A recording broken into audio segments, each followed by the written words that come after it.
walls of the Grand Hudson Ballroom as the city's top tech moguls mingled with champagne and ambition. I stood by the edge of the terrace doors, half listening to the buzz of conversation while watching my brother, Nathan Carter, hold center stage. "This acquisition will set a new standard," he declared confidently, raising his glass. "Once Carter Digital finalizes the buyout of Stratus Logic, we'll lead the cloud infrastructure market for the next decade." I took a sip of club soda, amused.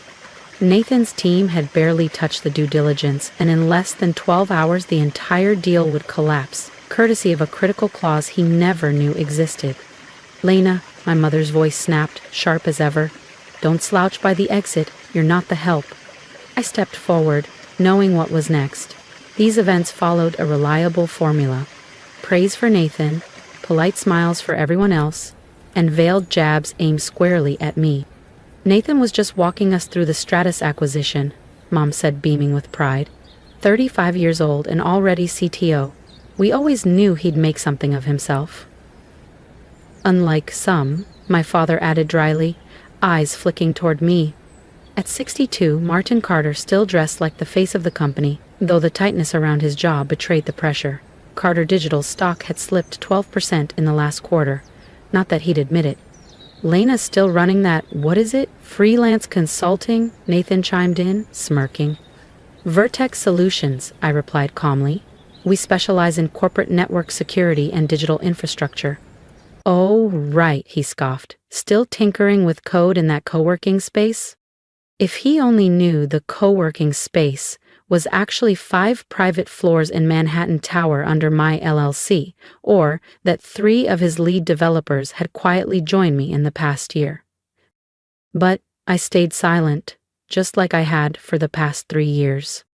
"I just don't get why you walked away from Carter Digital," Mom sighed. "You were on the fast track. VP in 5 years, easy." I smiled to myself, thinking of the files waiting on my desk. Documents that would reveal who really owned a majority stake in Stratus Logic. "Anyway," Dad interrupted, "Nathan's deal is going to change everything." "The contracts are being signed at 9 a.m. sharp," Nathan added, smug and confident. If only they knew the name on the final page was mine. "Every major outlet will be covering it," Nathan had boasted earlier. I glanced at my watch, a simple leather strap design I'd intentionally chosen to blend in. Understated, unassuming. Not that I needed flash to prove anything. I could have bought out half the room without denting my accounts. "I should actually head out," I said casually. Nathan raised an eyebrow. "Finally signed a real client?" "Something like that," I replied, keeping my tone even. "Well, don't let us distract you from your little project," he laughed, lifting his whiskey. "Some of us have billion-dollar deals to close tomorrow." As I turned to leave, I caught my mother's theatrical whisper. "She just runs some startup. Honestly, it's embarrassing." I made my way toward the exit, offering polite nods to executives who had no clue the woman they were brushing past was the elusive CEO their companies had been chasing for months. Lena Collins, the name I operated under in the tech world. Outside, my driver opened the door of a modest black sedan. Not the Range Rover I usually used, too flashy. This car fit the narrative I let my family believe, struggling founder, barely scraping by. "Home, Miss Collins?" Thomas asked. "No," I said, sliding in. "The office first. I need to finalize a few things for tomorrow." A notification blinked across my phone. "Marcus, my C.O.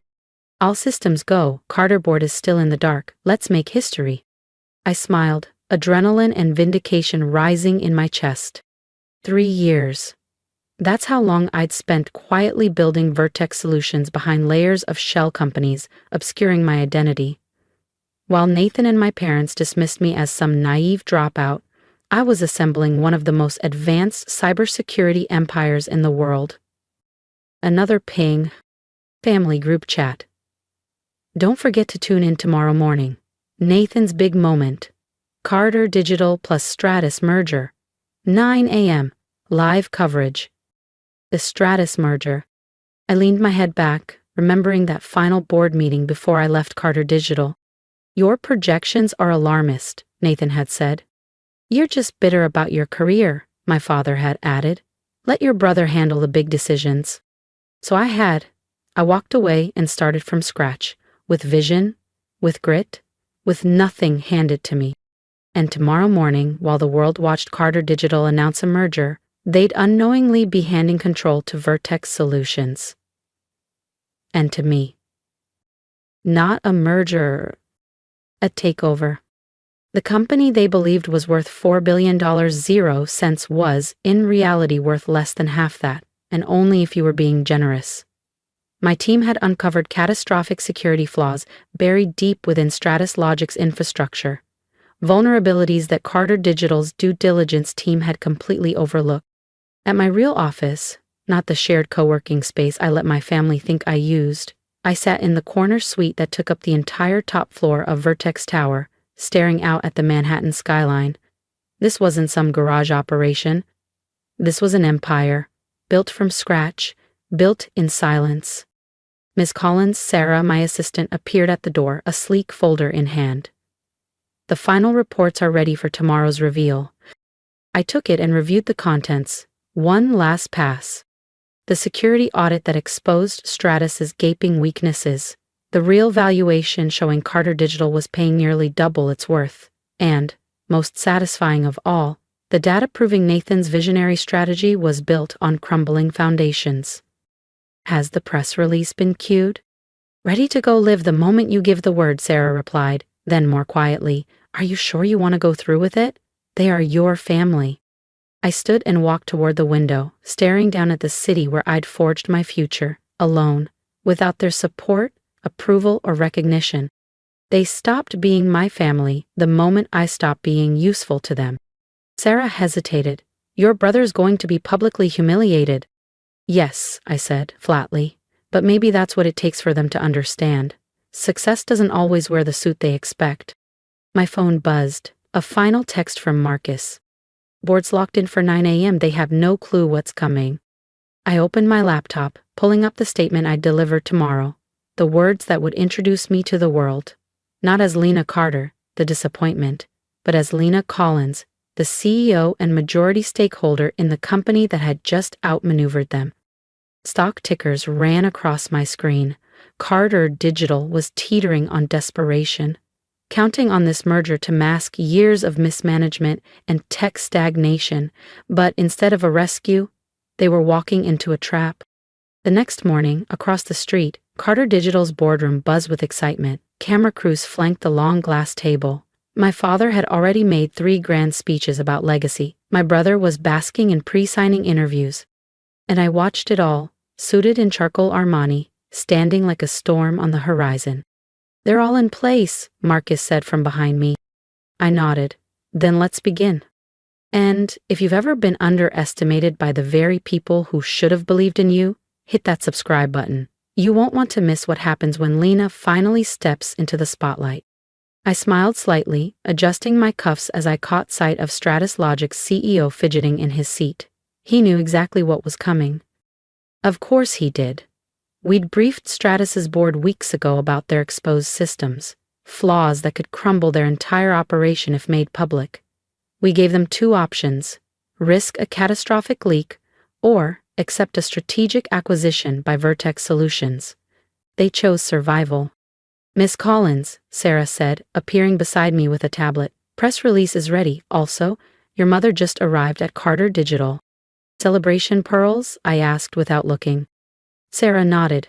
Full regalia. I glanced at the clock. 9:45. I am min.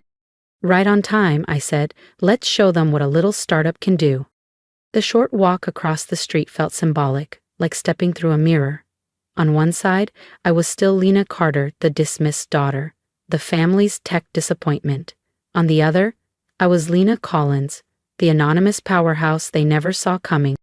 Through Carter Digital's towering glass walls, I could already see the buzz. Nathan holding court, microphones angled toward him as he spoke about the vision for the future. My father loomed nearby, soaking in the legacy he believed he was passing down. My mother glowed beside them, proud as ever of the child who'd followed their path. I entered the elevator, flanked by Marcus and Sarah, each carrying a sleek leather briefcase. Inside were the real documents, the ones that would rewrite the narrative in front of a live audience. At exactly 9:55 am, the conference room doors opened. The chatter stopped, heads turned, cameras tilted. Nathan stopped mid-interview. "Lena?" He blinked. "What are you doing here? This is a private event." I calmly stepped to the head of the table and set my briefcase down. "Good morning, everyone. Shall we begin?" My father shot to his feet, his expression hardening. "Lena, this is absurd. This is the Strata signing. Where's their CEO?" "Mr. Weiss won't be joining us," I said, nodding at Sarah, who began distributing thick folders to the stunned board members. "He signed the final paperwork last night." Nathan's voice cracked. "That's not possible. I have the merger contract right here." "That contract," I said smoothly, "is void." Gasps echoed as he opened the folder before him. "Stratus Logic has accepted a different offer." My father's hands curled into tight fists. "Who the hell?" "Mordex Solutions," I interrupted, "or more specifically, me." The room fell into stunned silence. Camera crews swung in my direction, eyes widening. "This is insane," Nathan finally stammered, his voice cracking. "You run a small cybersecurity startup. There's no way you could afford." "That small startup," I said, turning toward him, "is worth $12,400,000,000, 0 cents, Nathan. Vertex Solutions is now the largest cybersecurity firm in North America." I tapped the tablet, and the main screen in the boardroom flickered to life. Financial graphs, global reach maps, and client portfolios filled the display. "While you were all mocking my hobby, I built something you never saw coming." Across the table, my mother's pearl necklace clinked audibly as she slowly sank into her seat, visibly shaken. "But you work from that tiny office near Midtown," she said, bewildered. "A front," I explained. "Vertex operates in 20 countries, supports government contracts, and we own this building, actually. And as of midnight last night, we own Stratus Logic." My father's voice cracked. "Why? Why would you go through all this trouble?" I looked him straight in the eyes. "Because 3 years ago I came to you with concerns. I told you Carter Digital's infrastructure was outdated, vulnerable. I warned you. You told me to leave the real business decisions to people who understand them, so I did." I nodded to Sarah, who immediately distributed the next set of documents. Board members leaned in. Whispers began. Chairs creaked. The illusion was collapsing fast. "These files detail why Stratus agreed to our terms," I continued. "They were hemorrhaging money, riddled with breach risks, and barely staying afloat. All things your due diligence team missed, Nathan." He flipped through the pages, his hands shaking. This could destroy us." "No," I said, my voice even. "This could save you." There was silence. Only the low hum of the ceiling lights and the flick of pages being turned. "Vertex isn't just taking over Stratus. We're offering a full acquisition of Carter Digital at a fair price, before the market realizes how exposed you truly are." The board members sat up straighter, alert now, interested. They had seen the numbers. They just hadn't dared speak against the Carter name. Until now. "You can't do this," my father whispered. "We're family." I let out a soft laugh. "Were we family when you mocked every idea I brought to the table? When you laughed at my career? When I was only good enough to pour drinks and stay quiet?" I stood, the weight of years lifting from my shoulders. "Carter Digital has 12 hours to decide. After that we go public." Sophia turned to my mother, desperate. "Mom? Do something." But there was nothing to be done. I looked around the room that once defined my failure, now echoing with my silence. "Last night at the gala you called my work embarrassing," I said, letting the words hang in the air. "You spend years belittling me, mistaking my quiet for weakness." I walked to the door, paused, and turned back one final time. "I want you to remember this moment," I said, voice calm but resolute. "Remember that the daughter you dismissed as a failure now holds the fate of your company in her hands." No one spoke. The next hour blurred into a flurry of signatures, paperwork, and stunned silence. Executives mumbled legal verifications while board members glanced between one another, avoiding eye contact. Nathan was escorted out of the boardroom, his polished facade finally cracking as the weight of his downfall sank in. His hands trembled as he cleared out his office. My father? He couldn't look me in the eye as he handed over his Carter Digital Access badge, once a symbol of legacy, now a relic of a dynasty that refused to evolve. On the conference table, my mother's iconic celebration pearls lay abandoned, forgotten in the chaos. That evening, I stood alone in my real office, Vertex Tower, floor 62, watching the city lights flicker as the sun melted behind the skyline. Marcus appeared beside me, holding a glass of Dom Perignon, the same vintage my family had toasted with the night before, while mocking the very career that had just acquired them. Was it worth it? He asked softly. I thought of the years of side comments, the pitying smiles, the job offers to come back and learn from the best. I thought about my team, my clients, the security innovations that had redefined digital protection across 20 nations. It was never about revenge, I said quietly. It was about building something real. Showing the world, and maybe even myself, that success doesn't have to come from legacy or approval. The year that followed brought changes no one in my family could have foreseen. Carter Digital, under Vertex leadership, was reborn into a forward-thinking tech firm. Nathan eventually landed a mid-tier role at a consulting firm, one that didn't carry his name. My parents? They quietly stopped throwing their legendary galas.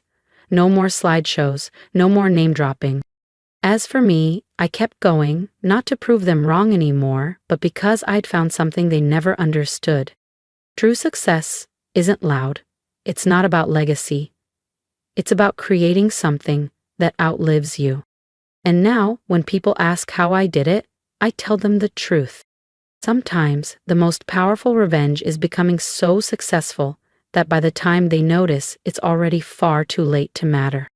For years, I was the one they laughed at, the one they brushed aside, the one they assumed would never be more than a footnote in someone else's success story. But I've learned that silence isn't weakness. Sometimes it's where the strongest people do their best work. If you've ever been overlooked, underestimated, or told that your dream is too small, I want you to drop a comment below. Tell me your story. I want to hear it, because I've been there. And if this story resonated with you, hit that subscribe button, not for the drama, but to remind yourself that you don't need anyone's permission to rise. You don't have to follow their path to be worthy. You just have to believe that your path, quiet, bold, or unconventional, is enough. Let this be your reminder. You are not a failure just because they can't see your vision. Keep building, keep growing, and one day, when they finally look up, let them realize the empire they once ignored was yours all along.